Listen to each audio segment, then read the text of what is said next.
Hey, vinyl community, it's Trevor back with another Flat Round and Spun.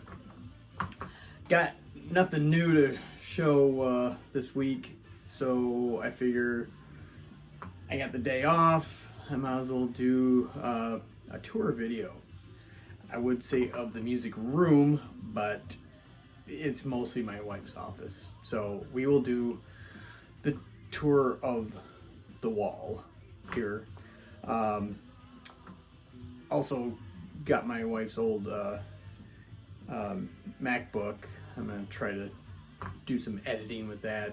So this is gonna be kind of my practice into that realm there, because usually I just do the crap off my phone. So anyway, we're gonna edit off into the tour spot in just a minute. All right, folks, we are off the tripod. Apparently I can't flip the camera around as I'm recording, so I had to get behind the camera. So we're gonna start off in the upper left here. Well, these shelves are actually, the wood of these shelves are actually from the old fence in the backyard. Kind of repurposing them. I just got the brackets in and just cut all the panels down to size, so it kind of looks very rustic. But anyway, let's start upper left here. This is, you might be able to tell, is the Megadeth War Chest box set, CDs, and I believe just one DVD. You know, kind of the greatest hits, B-sides, extra tracks on soundtracks and whatnot. Ramones, We're Outta Here box, which contains a CD and a VHS tape of their last concert in 1996, along with some interviews and whatnot. This is the DVD for AC/DC Let There Be Rock in a nice tin box. Yeah, and it's got some extra stuff in there, but I'm not going to bust into that. Maybe some other time down the road I'll bust into that. Rhino, back in the day, made these excellent compilations. Well, at first it was the Have a Nice Day series of 70s hits, and then they compiled a bunch of them into, I want to say, 7 discs, and kind of made a best of. But this is kind of cool. It's got the actual carpet underneath, which was hard to find for a while there, because it just had the picture of the carpeting later on in other reissues. This is Iron Maiden, Eddie's Archive. This is the first pressing of it, which I guess that's what you would call for CDs. Really dig that. I especially like the Beast over Hammersmith double disc and the B-sides, which was really cool. This is another Rhino compilation, kind of like the 70s one. This is the 90s one called Whatever. I had it propped up here, but the front part, which is a bunch of coffee beans, fell off, and I got to re-glue that. Come on down here. Another Rhino kind of best of and alternate take stuff of the Ramones, Weird Tales. It's got a booklet in it. And some 3D glasses, which is kind of cool. This is probably, I want to say, the first concert I saw here when I moved to Washington for one of my favorite bands of all time, Neurosis. They were playing 2 nights, obviously at December 30th and 31st. And, you know, at the time, it was just me and my wife living here. And she's like, well, we'll go on New Year's Eve. And I told her, no, I will go by myself on the 30th, because if we go on New Year's Eve, you're going to hate every second of it. And yes, I do have some Insane Clown Posse ICP. This is the Juggalo show. It's like a 4 double disc set. I can't remember if they're double disc, but they had a radio show on in the late 90s that lasted a couple months. and it was actually quite funny. So those guys would actually come into the record store that I worked at all the time. Of course, Sans Makeup. Necklace I bought at a Leonard Skinner concert back in the early 2000s. It was a good show. I was at one of the casinos in Detroit. A VHS of Alice Cooper's Welcome to My Nightmare, the concert from London, I believe, 1975, though it's got a picture of Alice from 1979 in there, and as you can tell, I got it autographed by the man himself in 1990. Another great box, the Bonfire AC/DC box, kind of in tribute to the late great Bon Scott.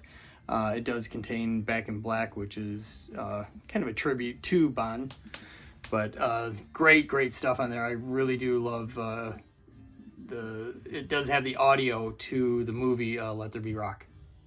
That thing up there. Dig that a whole lot.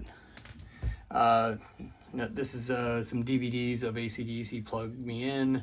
Videos, I believe, and some live stuff on there. I'll have to take a look sometime.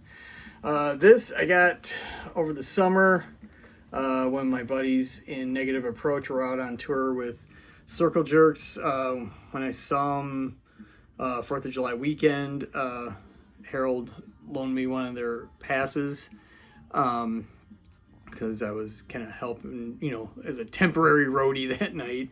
So that was kind of like my souvenir. It's got all the dates on there and stuff, but great night, great guys, of course. Some Funko Pops I got on the wall here. There's Eddie from Peace of Mind. My best friend Chuck sent me this Number of the Beast box, which has the CD and a figurine of I think just the devil in there. I don't know. I don't want to take all this apart one-handed, but since I had the album, all that, I just kind of left it in the box. See a Porcupine Tree double disc, kind of greatest hits from 91 to 97. That's around the time I first heard them, was in 96. See a Tenacious D box, the Pick of Destiny, the Wax Trax Black Box. Very cool compilation of kind of industrial Wax Trax stuff.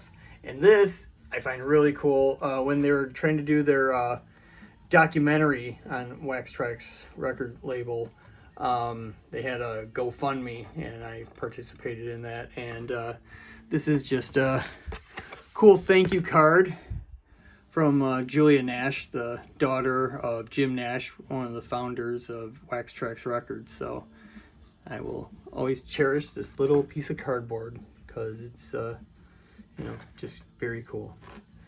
Another Funko Pop of one of my all-time biggest heroes, Alice Cooper, and Alice Cooper dollar from one of the many concerts I've seen of him. Let's see, a drumhead that a good friend of mine got signed for me of the band The Time. Everyone knows Morris Day, but I always just refer to them as The Time, as they should be, because it's not Morris Day and The Time. But he was working one of their shows and got a drumhead signed for me and gave it to me, which was really cool of him. This looks like a DVD, but it's actually a CD of one of my, actually a few of friends of mine in this band called End It. Ironically, they ended fairly quick, not too long after this, but it's actually a CD in there called Keep Swinging. Really cool stuff. Detroit band Easy Action sticker. This is the Kiss box set from, I want to say like 2000, 2001. Someone could correct me on that. It's in a small guitar case, which is really cool, like that. This is like a demo of Pigface's 1992 second album, Fook, which it looks like it's a cassette, but it's actually a USB on the end of it, which is really cool packaging. Misfits box set. That's the first issue of it, or pressing, whatever you want to call it. The Jewel cases are pressed. They're not just, they're your standard jewel cases. So kind of a rare thing. Promo item from their 97 album American Psycho, some trading cards here. My all-time favorite band, Black Sabbath, especially the Dio era when they went back out as Heaven and Hell. That's the box set of their Radio City Music Hall concert, DVD and CD set, and it's got a bunch of little knick-knack stuff in there. Black Sabbath, The Rules of Hell, which is all the Dio era albums. Mr. Bungle live during the pandemic, Halloween night. Pink Floyd, Is There Anybody Out There box set. I'm trying to remember if it's got one or two concerts from the Wall era. Yeah, there's a picture of me with Rob Zombie back in 2000. Yeah, maybe about 2000. I'll have to look that up. Another Funko Pop that my best friend Chuck got me of the first Black Sabbath album. Let's see, let's go down here. Let's see, when Anthrax did their 40th anniversary concert online, again during pandemic, so it was no audience. That was a commemorative ticket from that. Another Anthrax after show pass that I had from their We've Come For You All tour back in 2003. Lamb of God koozie. Evil coffee mug of a Baphomet. And I'm always talking about Harmony House, the record store I worked for. This is when they had their 50th anniversary. Man, that was such a great time working. The Megadeth beer bottle, nothing in there, of course. AC/DC beer, nothing in there. Another Funko Pop, Paul Stanley. When 7-Eleven was doing something with Kiss, had to get a big gulp.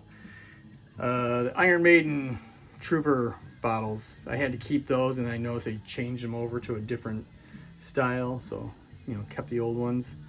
The brush that I clean all my records with. The New York hardcore band Marauder, that's one of those like switchblade combs. Another 7-Eleven big gulp with Gene Simmons, and sorry about my fingers there. This many people went to, and other people were jealous that they couldn't make it. This was the first official Kiss reunion show, Tiger Stadium in Detroit, and as all the t-shirts say, I was there. Yeah, that was such a great night. When you're a kid and you saw Kiss, in the magazines, on the album covers, and but you're too young to go. It was just a dream fulfilled to see the original Kiss and kicking ass. My fluid for my cleaner, the Metallica beer, the Enter Night. There's a down candle, down belt buckle. It's up here because if I actually wear it, it cuts into my belly and it sucks. Not officially Motorhead, but it does say Lemmy on it, so I kept that, of course, next to my Lemmy Funko Pop.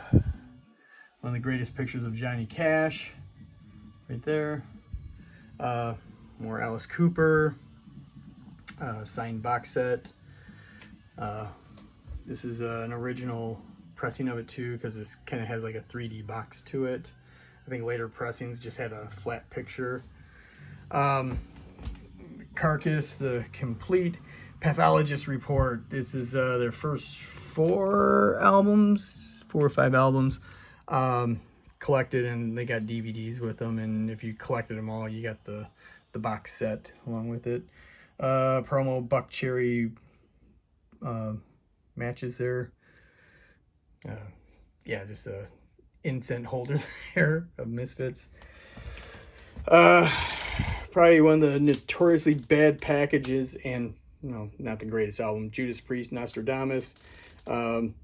Everyone had complaints of the liners for the albums. They're all PVC plastic, and they would just stick to the album. So pretty much everyone, unless they re-sleeved them when they first got them, all their records are ruined, including this one. This is a cool flyer. When The band The Gathering from the Netherlands came out to Detroit, which they rarely ever came to the States. Some of my best friends were in World of Hurt, were opening for them. And this is at the Shelter in Detroit. Made famous in the movie 8 Mile, but in that movie, that is not the Shelter. The Shelter is not that big that they show in the movie. That's in the basement of St. Andrew's Hall. And that night also playing was Mr. Bungle. And it was really, really cool that night. So I got to go upstairs and check them out too. Box set for Lamb of God, Wrath, vinyl, CD, and a USB with a couple extra songs in it. Let's see. This is Metallica Back to the Front book. Talking about the process of making Master of Puppets and the following tour on it. And it's really cool because there's a couple pictures in there from my very first time seeing Metallica at Pine Knob Music Theater in Clarkston, Michigan. A couple photos in there of that show. Niles Cooper book, Murder in the Front Row, which is an amazing book on the San Francisco Bay Area thrash scene. Cliff Burton biography of. Here's a collection of laminates I got. Is originally from when I worked at Harmony House. That's what we wore as name tags, and that was my nickname at the time, Trigger, which I still have friends back home that call me Trigger, so it's kind of nice.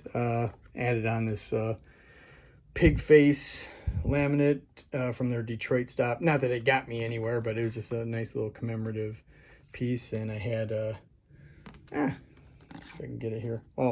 Martin Atkins, I had him sign it later on. What else I got there? Of course, my favorite band in the world, Black Sabbath. Not that I used it for anything, but that was just a promo item.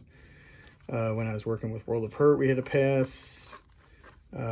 This is from the Harmony House 50th anniversary party, which was the greatest party ever. Our headline entertainment was George Clinton and the P-Funk All-Stars.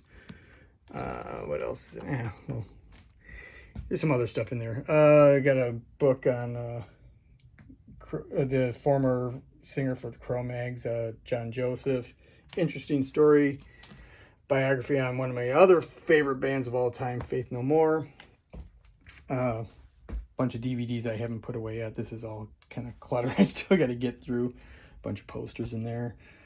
There's some I got recently for my anniversary.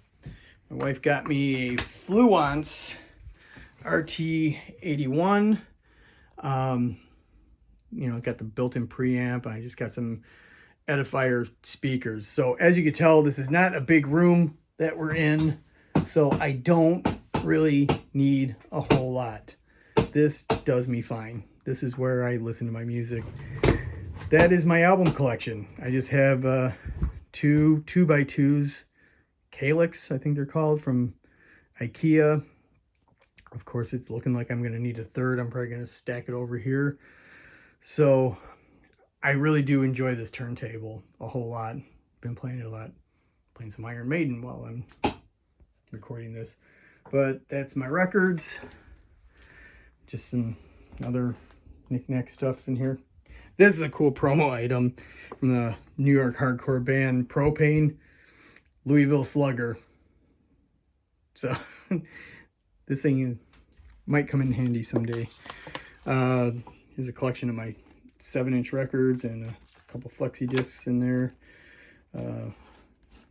Another great Detroit band, Child Bite, Noise Rock.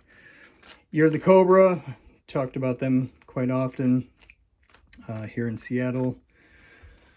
Another Funko Pop, Michigan State Sparty. I know a lot of people are all about U of M, but I had more family go to Michigan State, and I've spent a lot of time in Lansing, so that's where my heart leads. This is an anniversary gift that my wife got a couple years ago. I got to get this on the wall somehow, but it's a really cool sound wave of our wedding song, and when you do the QR, it goes to this site and it plays our wedding song, which is Adele's version of Make You Feel My Love. And the only thing I have a problem with the recording. It sounds like someone was playing it off their CD in their apartment because you could hear traffic in the background. So, but yeah, there's my records that I've been playing a lot. And let's see. Oh, there's the Blackened 2000 from Metallica. Slip mat. Not using it, so I figured I'd use it for decoration. Yeah, on the Fluence, I did get an acrylic platter on, not the platter, but the whatever slip mat on there. So, which I do like, but sometimes when I'm using the brush, it doesn't catch the record, so it's kind of sliding around. But yeah, that's the tour of the wall. So hope you enjoyed that. Let's zoom out a little bit more. And there it is, the tour. Well, I hope you enjoyed that and it wasn't too boring of a tour. It just gave me a chance to ramble while I'm home by myself. Kids are kid is at school. I don't have kids. I have one kid. And we've all seen Grace on this channel. And my wife's at a conference, so I get to do goofy shit like this. So anyhow, hope you enjoyed the tour, and we'll be back soon, hopefully with some vinyl finds and a couple other things. All right, we'll talk to you later. See ya!